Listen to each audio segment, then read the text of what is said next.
Hey everyone, I'm Spider-Man 1991. Do you know someone who likes DC Comics? Whether it's comics, their TV shows, video games, movies, but they're a person that's very hard to buy for?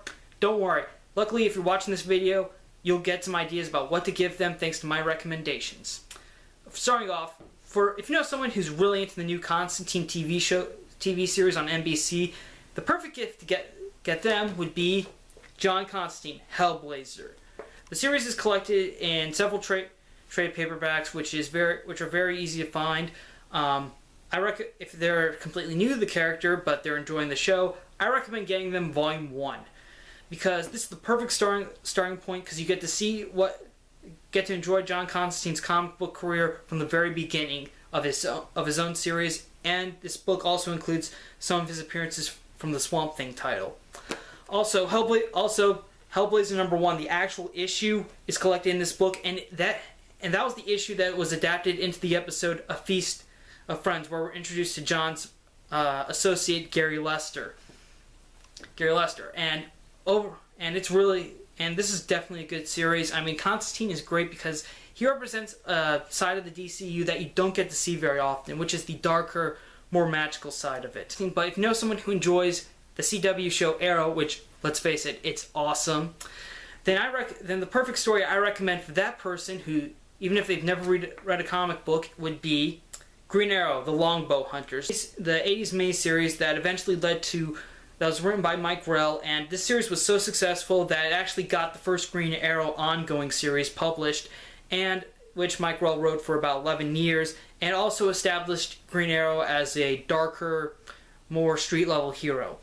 And it was definitely a more realistic interpretation as far as superheroes go, because Oliver is not living in Star City anymore. He's moved to Seattle with Black Canary, trying to start a quiet life, but eventually talks of a serial killer in Seattle basically convinced him to redon the hood and the bow again, and he's not using trick arrows anymore. He's just using regular arrows, and at some point...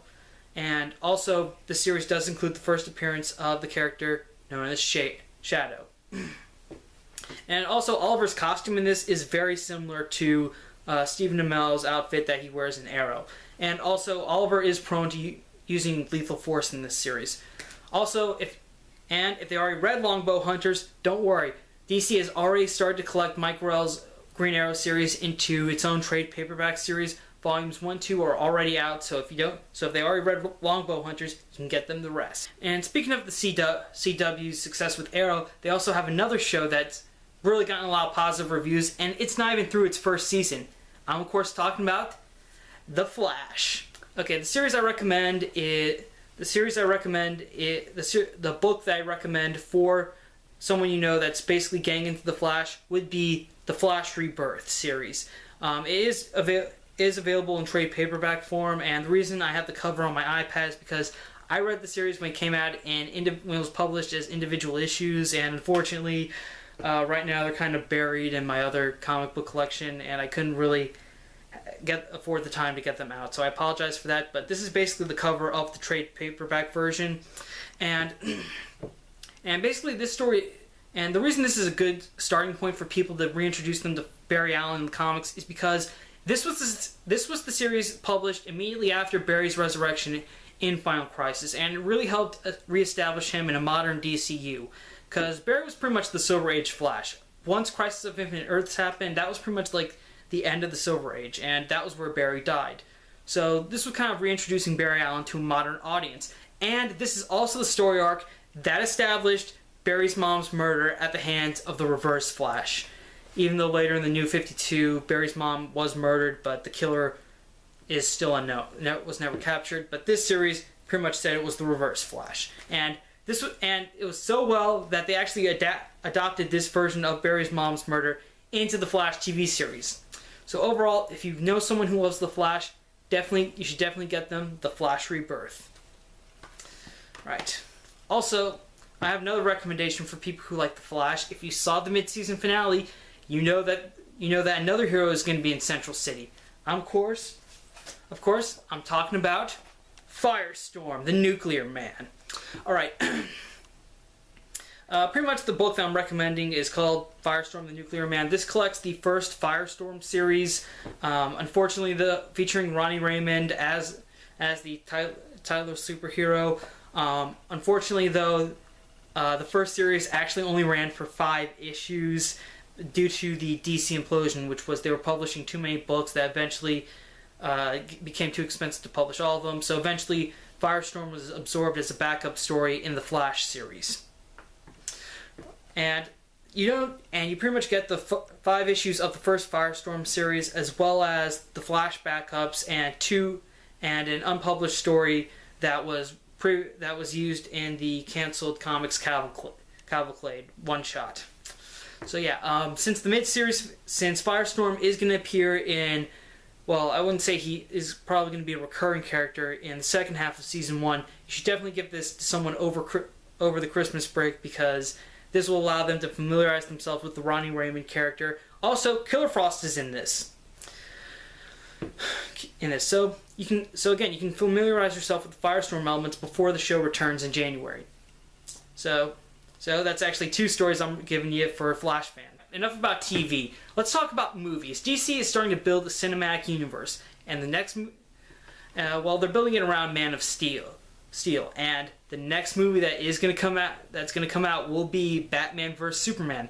So if you're excited for that movie as I am, the story I recommend that you get someone would be Batman: The Dark Knight Returns. Now I know what you're saying, it's called Batman v Superman, but I'm recommending a Batman story. Why?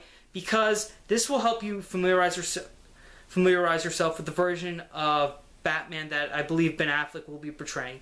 If you follow the news from the movie, you'll see that a lot of elements that they're using for Batman were pretty much used in the same interpretation Frank Miller had when he wrote the miniseries The Dark Knight Returns. Because basically it has the similar premise to the Batman in the DC movie universe. We got a retired Bruce Wayne who's suddenly finding himself donning the cape and cowl again. He's a bit older. Well, actually, Ben Affleck's not that. Actually, in this miniseries, he's 65. Ben Affleck, he doesn't look like he's going to be that old. But overall, it's still a retired Bruce Wayne getting back in the cape and cowl again. Some elements of the Batmobile were used in the Batmobile in the film. Also, the costume. The costume is nearly identical to the one Batman wears in this series. And of course, there's also the way this series ends. A brawl and crime alley between the Dark Knight and the Man of Steel, which I think is which we can all expect is going to happen in a movie, of course, titled Batman v Superman. And overall, this is a really good Batman fan. So if you know someone that isn't really excited for Batman v Superman, but they are a huge Batman fan, then this is definitely a book you should give them. Now, Batman and Superman aren't going to be the only heroes featured in the next movie, even though they're the only ones in the title. There's also a third hero, which everyone knows about, Wonder Woman! Yeah, so, and also the news from the movie states that in this version, Wonder Woman will not be made of clay. They're still going to use her New 52 demigod origin, which establishes that she is the daughter of Zeus. So since the movie universe is going to be using a lot of New 52, some of the elements from the New 52, you should definitely read Wonder Woman's New 52 series, since this will help familiarize you with the character if you know nothing about her. Seriously, this was actually the first Wonder Woman book I bought, and it's actually very good.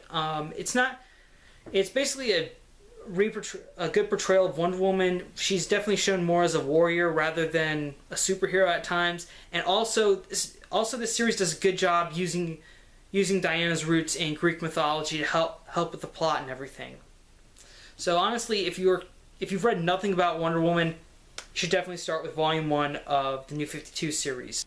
Okay, that's it for my DC Comics gift ideas. If you know someone who's a fan of Marvel, I also did a Marvel video, which should also be available on my channel, or I should include an annotation somewhere in this area.